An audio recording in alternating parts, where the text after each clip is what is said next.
So this might just be one of, if not the most powerful podcast that you have ever heard. We're talking about pain, we're talking about suffering, and the depths that these two things penetrate our human psyche. And quite frankly, there's three types of this. We're going to get into this a little bit more in the podcast, but I bet that if you're listening, there are different types of pains that you're thinking about, and we're going to cover actually all of them and talk about how they all relate to each other. So with all of that being said, let's jump into it. Traveling to consciousness, exploring spiritual journeys to find answers in uncertainty. What is up, conscious monkeys? Welcome back to another episode of Traveling to Consciousness. I guess it's actually technically like a Catch Up With Clayton episode. So welcome back to another episode of Catch Up With Clayton. As always, I am your host, Clayton, and in today's episode, we are going to discuss the science and the spirituality around pain and suffering. I know this is going to be a powerful transmission. So before we start, I want to make this very clear that this is not supposed to be substituted as any form of medical diagnosis for your particular situation. I merely want to help give you a more well-rounded approach to pain, suffering, and just general health that you may be experiencing in your life. Because in our current dichotomy of healthcare professionals, we tend to get segmented out. And when you go into a healthcare profession, whether it's an MD or you're a psychologist, you tend to fixate on only one section of the three kinds of pain.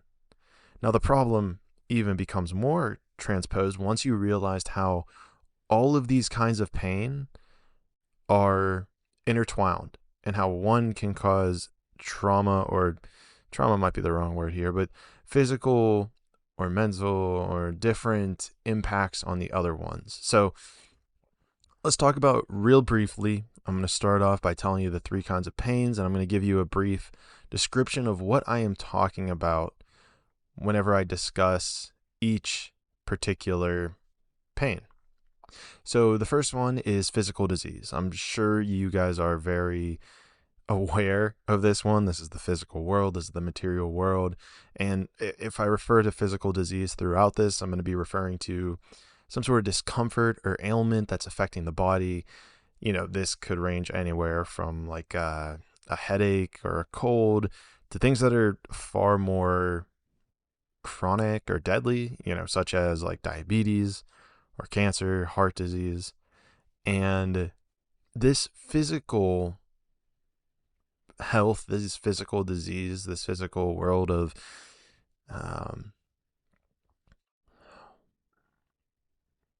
being is recognized by modern science as like the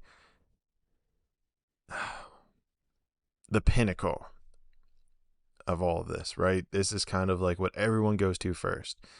Your legs hurting, okay, let me figure out how to fix it. Like, you know what I mean? Like, there's only the physical world is almost oversaturated in this realm. And I really think that the other two are, in a sense, maybe far more important, but let's just keep going with it. This is studies, and I'm sure you guys have seen this, like studies have shown, maintaining a healthy lifestyle from like exercise to diet, good hygiene can reduce the risk of physical ailments. But even that is a important point, right? It only reduces the risk. So how can we even reduce the risk further? And I'm glad you asked, because that's what we're going to do when we dive into the other two kinds of pain. So number one, we have physical disease. Number two, mental unhappiness. So anytime I'm talking about mental pain or mental psychology, we're referring to any sort of emotional or psychological pain that someone might be experiencing.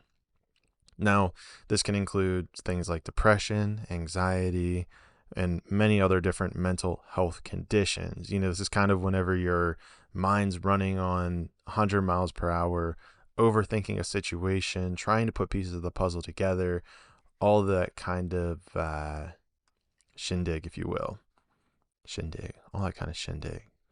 Sorry, I had to move something around on my computer there. So let's get back to it. Excuse me for a sec. All right. So mental unhappiness. This can also, wait, where was I? Sorry, I got bullet points here. I lost my train of thought. Oh yeah.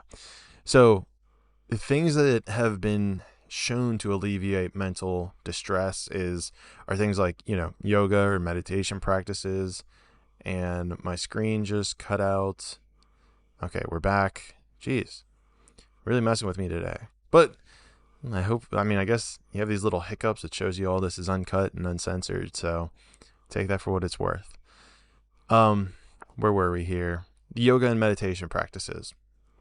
These have been a great way to alleviate the mental distress that people have and promote mental well-being.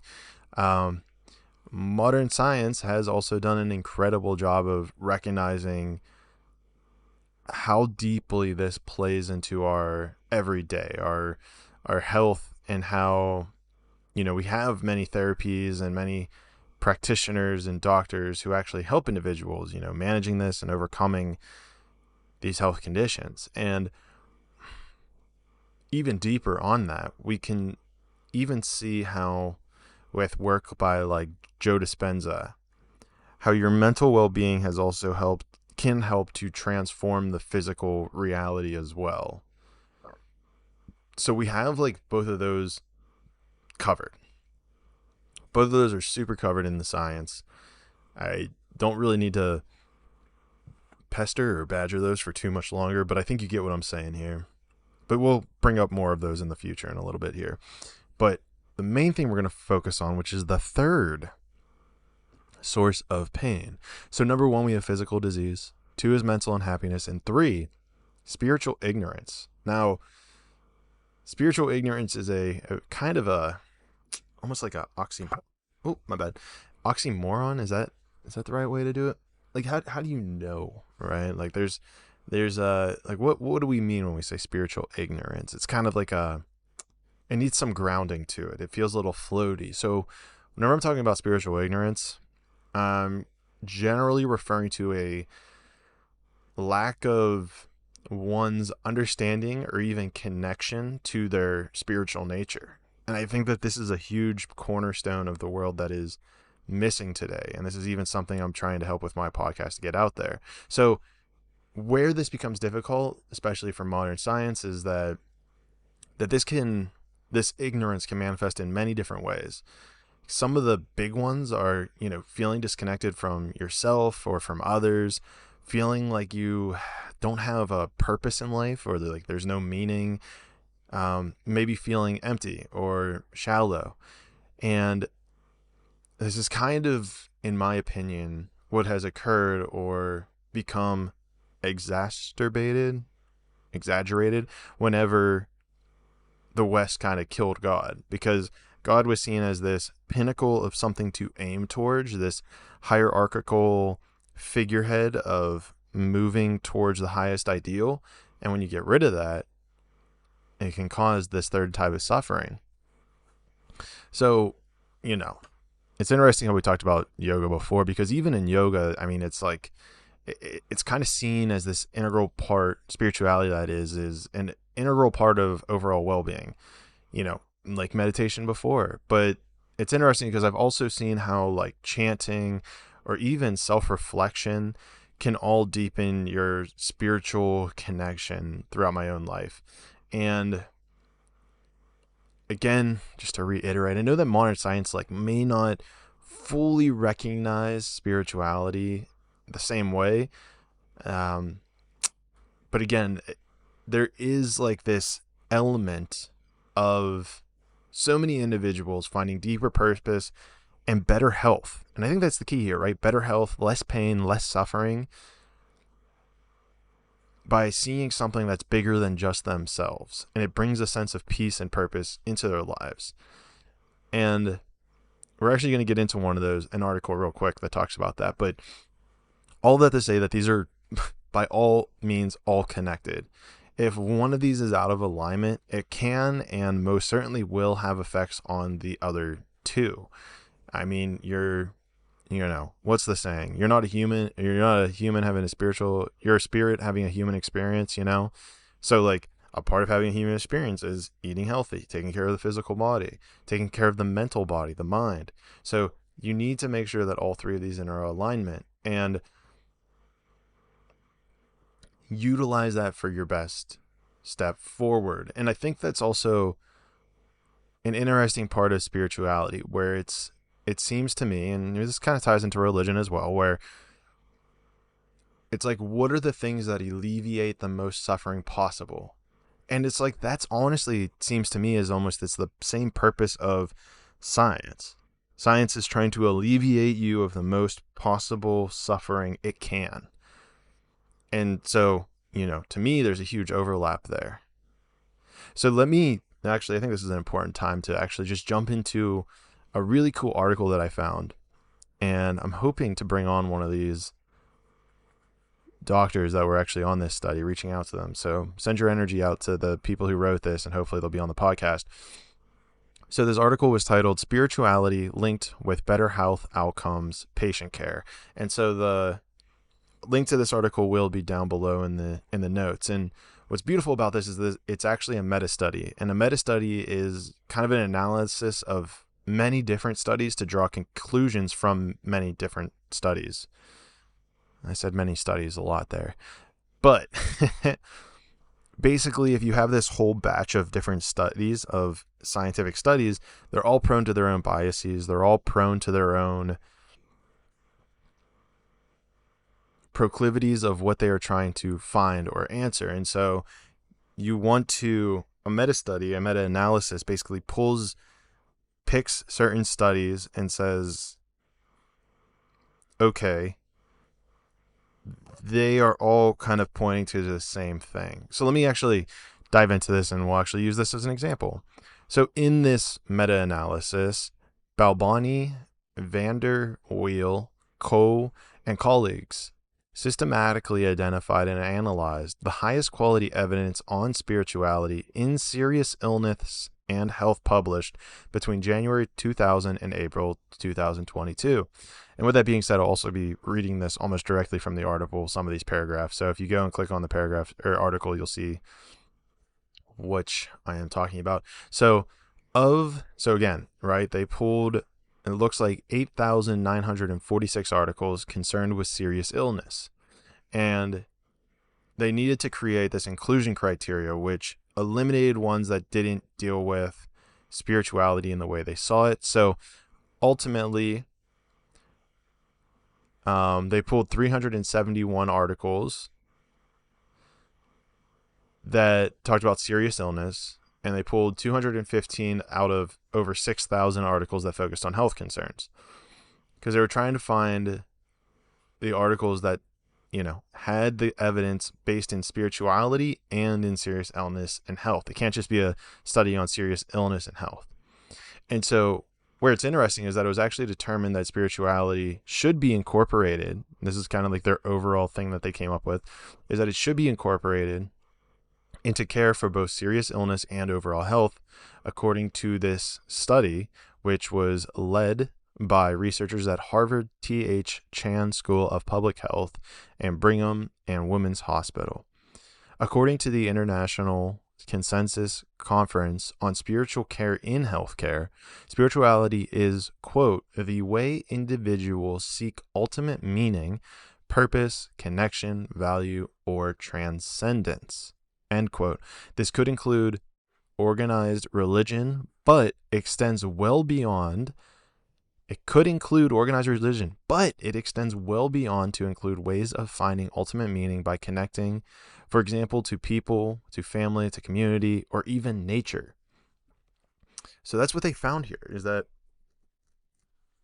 people who even had this sense of a greater purpose, even just in their community or their friends, like it's not enough for me to sit here and think, oh, I'm just serving Clayton. Like, I'm serving Clayton, so I'm doing well. It's like, no, there's a level of you also needing to have this sense of serving your community, serving the greater good, serving the world around you. And that's what propels us as humans.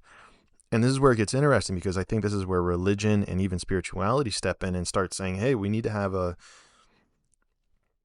in a sense, like a worldview that can help the most people possible. And I think that this kind of ties in, because if you've been listening for a long time, I know it gets really difficult when we talk about karma because of the depths and the darkness that exists at the bottom of that hole, of that pit, which seems to never be ending.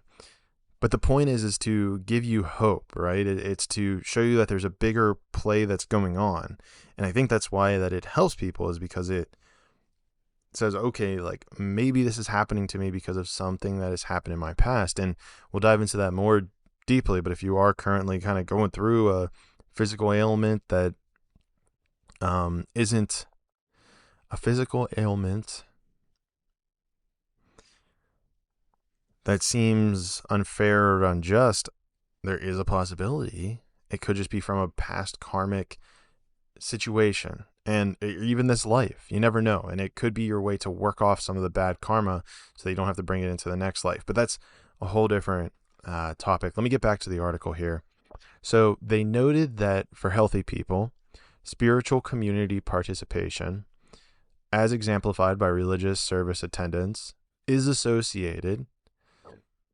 So again, spiritual community participation, such as, religious service attendance, is associated with healthier lives, greater longevity, less depression, less suicide, and less substance abuse.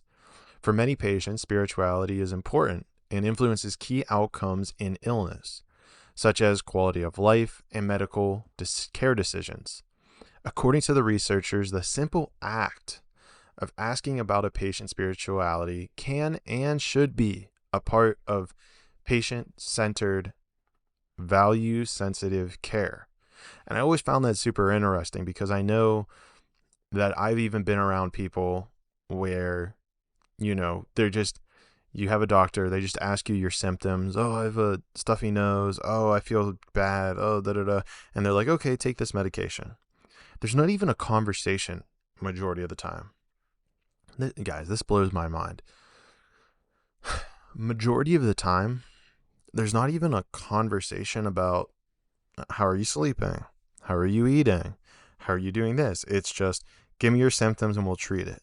It's not looking at the whole body as a whole.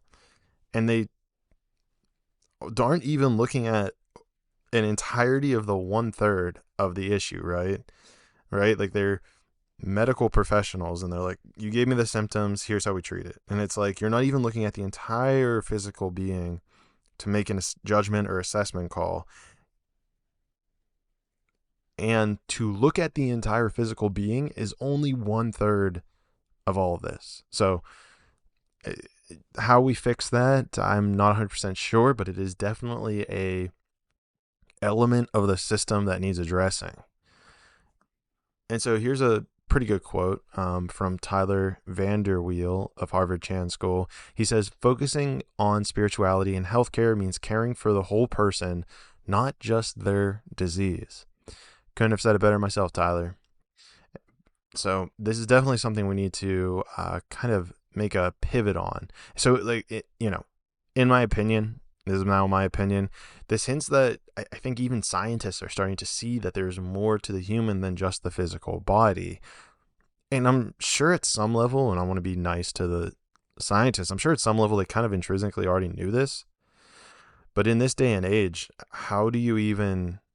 It seems that science and religion have always been butting heads. And it has been difficult for them to kind of see eye to eye. But hopefully, with my podcast, you'll be able to start seeing that there's much more overlap than we know. So let's start diving into kind of like what scriptures say about healing and what they say about disease. And I will prime this that a lot of them talk about patience. So let's just get into it, and I'll kind of explain as we go. So as we dive into this, let's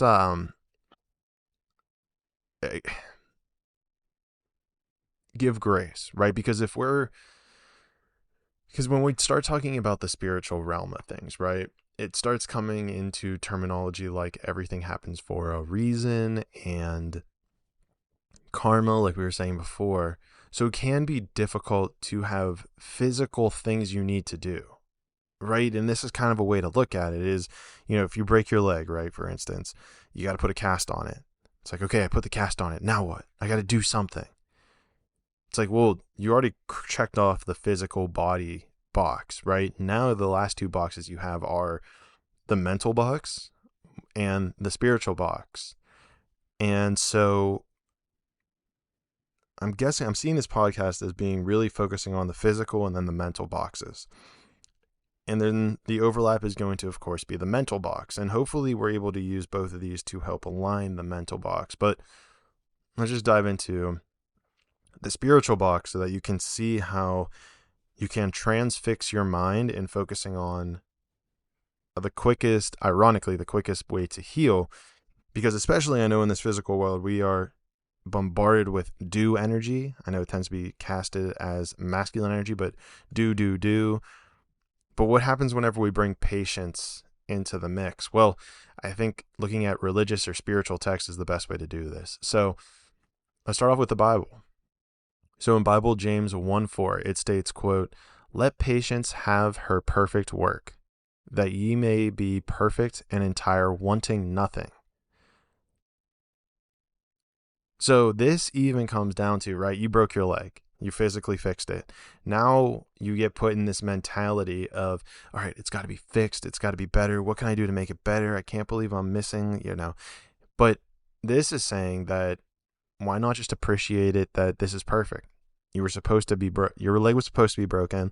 You're supposed to take the next X number of weeks to appreciate this, to heal, to recover. Maybe there's a TV show you've been putting off that you've been wanting to see, or that the universe has been telling you to see. And then you're like, oh, okay, yeah, like the universe has kept telling me to see this and I haven't had time. But now that my leg's broken, I have all the time in the world. So I'm truly in the belief camp that this passage just really encourages us to have patience and trust the process. Just trust the process. And that can get expanded out onto so many different things. Of course, here we're talking about healing and pain and suffering, but you're going to cause yourself even more pain and suffering if you're sitting with that broken leg thinking about how terrible it is that you can't be doing what you want to do. And if you want to eliminate as much suffering as possible, and quite frankly, even that mentality is going to cause a physical effect on your body, probably likely creating more inflation within your leg, within your body, within your system, thus slowing down your healing process.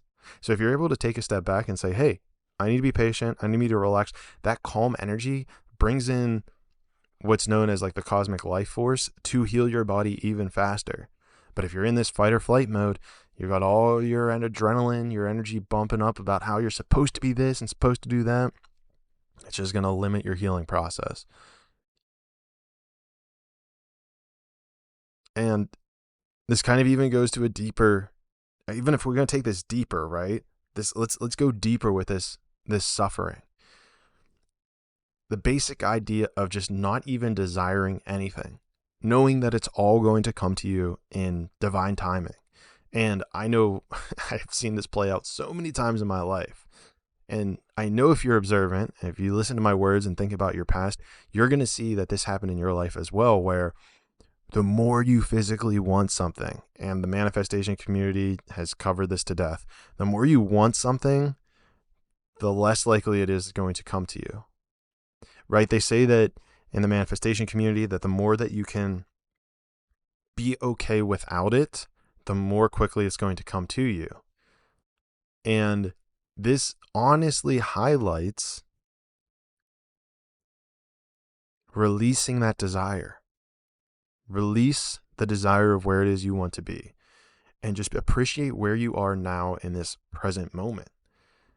And again, whether you have a bodily ailment or not, this can also help for the mind, right? In the mind, you're saying, I want this, I want that, I want X dollars, I want that. It's like, just let it go. Just appreciate where you are. And I know that the people who are so engrossed in the physical will commonly say, oh, well, then it's never going to come if you don't do. Well, I do not have scientific evidence to support it, but through my life, I have noticed that the more that I have let go and surrendered to where I am, appreciated where I am, appreciated what it is that I need to do right now, the more future desires have just flown into my life, flooded into my life even. And it was really powerful. So, yeah, that's what the Bible, it's one of the things the Bible has to say. I'm sure there's a lot more, but that was the one I pulled. And so let's move on to Islam. As always, I like to make a note here that it is heavily commented that the Quran should not be translated into English. It should be kept in its native tongue of, wow, why am I blanking on this? I can see the word in my head. Oh, wow. Arabic. Jeez. I'm sure if a couple of you were screaming at your your car for a second there. It's Arabic. But yeah, some of them say don't take it out of context and translate to English, as some of the meaning gets lost. But I do believe even speaking it in English gives us that extra well-rounded information that we're looking for. So in the Quran, it is written in Surah Al-Baqarah, verse 155, quote, "And we will surely test you." We is capitalized as well. So that's, I think, important here. We is like the capitalization of God or of all the other, things. And I guess I'm taking this out of context, so I do want to be careful here because the Quran isn't my very well-known, is my least well-known religion. So it says here, with we being capitalized, "And we will surely test you with something of fear and hunger and a loss of wealth and lives and fruit, but give good tidings to the patient." So, I mean, this clearly echoes that we're going to face challenges in our lives, and we need to take with us the patience and faith of healing into the healing process. Sorry, I burped there a little bit, so I kind of lost myself. But that we should just, have patience and have faith and take that into the healing process and realize that if you're going to get good tidings, if you're patient, if you're like, okay, I'm cool, divine will, you take over. I've done all that I can do. I went and saw the doctor. I got my pills. I got my leg fixed. Now I'm just going to focus on just being patient. It's like, it'll heal a lot faster than you think. I can promise you that. So with that being said, let's jump into Hinduism, and we're going to look at the Bhagavad Gita, which is kind of like their holy text. And this quote, let me see here, comes from Lord Krishna, who is the not even symbolic, I don't want to say that, but he is the equivalent of Jesus Christ to the Bible so Lord Krishna to the Bhagavad Gita in Hinduism is the same as Jesus Christ to the Bible. So in chapter 2, verse 14, Lord Krishna says, "O son of Kunti, the non-permanent appearance of happiness and distress, and their disappearance in due course are like appearance and disappearance of winter and seasons. They arise from sense perception, and one must learn to tolerate them without being disturbed." Okay, let me read that again, because that kind of threw me for a loop, and I know the first time I read this looked better. All right, Lord Krishna says, "The non-permanent appearance of happiness and distress, and their disappearance in due course, are like the appearance and disappearance of winter and summer seasons. They arise from sense perception, and one must learn to tolerate them without being disturbed." So this is actually beautiful, because what Krishna is saying here is that pain and pleasure, right? Pain, the corollary being pleasure, are both just temporary. They're both just like changing seasons. They're going to come, they're going to go. They're going to stay, they're going to leave. And there's no real power in being attached to them. And it becomes this perfect practice of detaching, to tolerate it, to realize, hey, this is coming in, this is going out. I'm just going to kind of go with the flow of the waves. And this is where the patient comes in and surrender. And this should also echo that when we are patient and we learn to tolerate the pain that we are dealing with, we're not allowing it to consume us. And instead, we're taking control of our mind and our emotions and our spiritual direction, if you will. It shows us that taking a step back, relaxing, enjoying the present moment, we'll get there with far less pain than we would otherwise. And it is interesting here, the highlight, how they put in here happiness and distress, the appearance of happiness and distress, because this also shows us how happiness isn't even permanent. Some days you feel great, some days you feel terrible. So it's like learning to appreciate both of them whenever they're in your life. So it's beautiful words by Bhagavad Krishna. And so, you guys ready for Buddhism? I honestly think this is crazy. We'll do Buddhism, and then I'm going to give you guys some interesting things that you can do to help, some real world practical things, right? Because all of this is just kind of still abstract. All right, so Buddhism. So patience is one of their 6 perfections, or paramitas. So one of their 6 perfections. So I'm guessing this is like one of their, I guess I probably should have done a little bit more research, but this is like one of their things. Like if you can perfect patience, it's like one of their like, okay, cool, you're on the path of being Buddha. So Buddha taught that patience is necessary for spiritual growth and enlightenment. Oh, wonder where, haven't heard that before. In the Dhammapada, the Buddha says, quote, patience is the highest asceticism.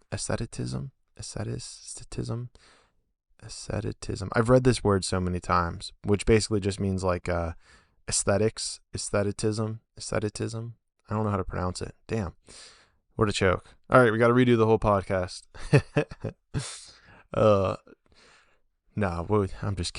I'm just kidding. As you could probably tell already. All right, so Buddha says, patience is the highest asceticism. Nirvana is attained by patience. All the Buddhas, gods, and saints have attained enlightenment through patience. So that's it, man. I mean, if Buddha said it, that's the key right there. That's showing the power of patience off the bat and how much power it actually has. It's the only way to get to enlightenment. We all want to be enlightened. We all want to be wise. You got to be patient with it. And so according to Buddha, or even Buddhism, patience is not just about waiting for the pain to go away, right? You can wait, but it's a little deeper. It's about cultivating the calm, peaceful mind, even when you are in pain, even when the world is against you. Find that calm, peaceful mind. When we practice this patience, we are not resisting the pain, but rather we are accepting it and allowing it to just be as it is. This acceptance, this surrender, it can all lead to like this greater inner peace and this greater healing, which I'm going to hesitate on because I'm still want to learn the fundamental.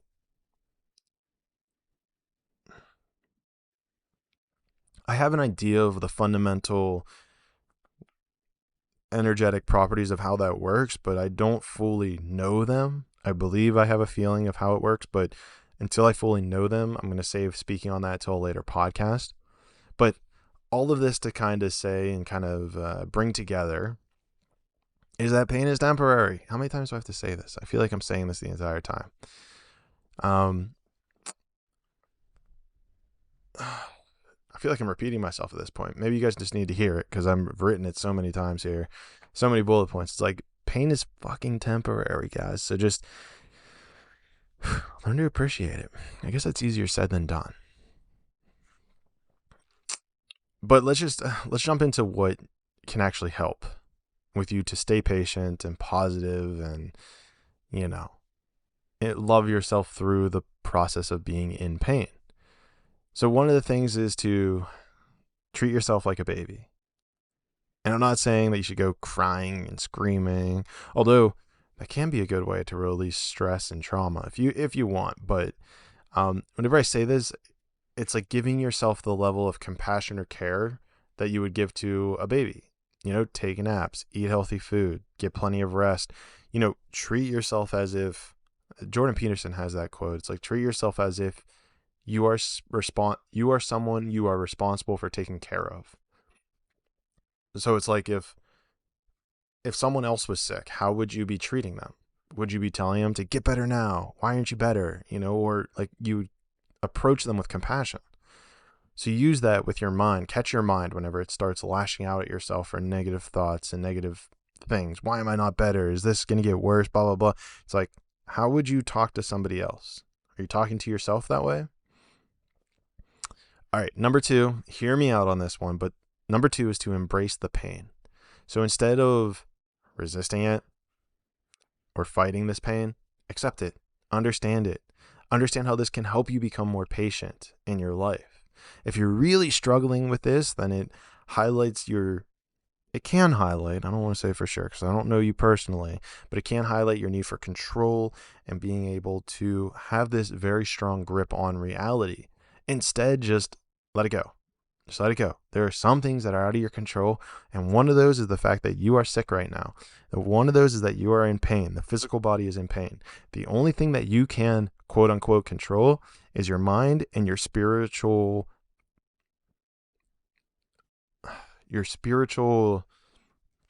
view on what this is. Why is this happening? And you can utilize those two things to have a deeper understanding of yourself. And number 4, I actually really like this one. This is honestly great for so many things. Ties into manifestation earlier. Visualize your future self.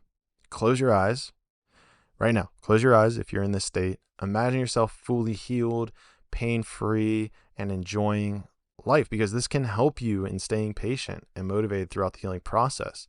And if you believe in manifestation, well, here's how you do it. So those were my 4 tips for living a healthy life. And I can tell this is getting a little bit longer of Catch Up With Clayton episode. So I hope you're enjoying it.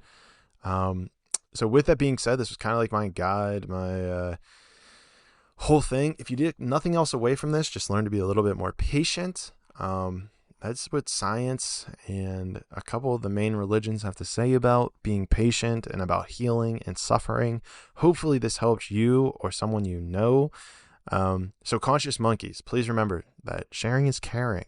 And whenever you share this podcast, it helps me because it's another listener. It helps you because then your friend's like, oh, wow, Jamie sent me this podcast and it's actually really good. So Jamie must know good podcasts. So it can feed your ego a little bit too. And then the other person gets the information. So it's really a win-win-win. And I'm all about 3 wins, or like creating situations where everybody wins. Another thing you can do that's 0 cost is leave a rating or review. Guys, this doesn't cost you a dime at all. It helps me. I think I read somewhere in the Bible that it says that if you leave a review, it cements the information more in your head of like the podcast episode. I think Jesus said that. It might have been when he was on the cross or something. I can't remember exactly. Maybe it was Buddha. The point is someone said that. I don't remember who, but somebody said that if you leave a review on a podcast, then it like cements it more in your head. So make sure you do that. And I'm going to leave you with this. Eckhart Tolle quote, which I think is just so perfect for this. Eckhart Tolle, check out his book, Power of Now, if you're looking for a book recommendation, because that could probably also help you in the healing process. But Eckhart Tolle even says, life will give you whatever experience is most helpful for the evolution of your consciousness. And I think this can even spread to probably your soul as well. So, conscious monkeys, with that said, let's evolve together. And let's all evolve so much that I will see you in the 6th dimension.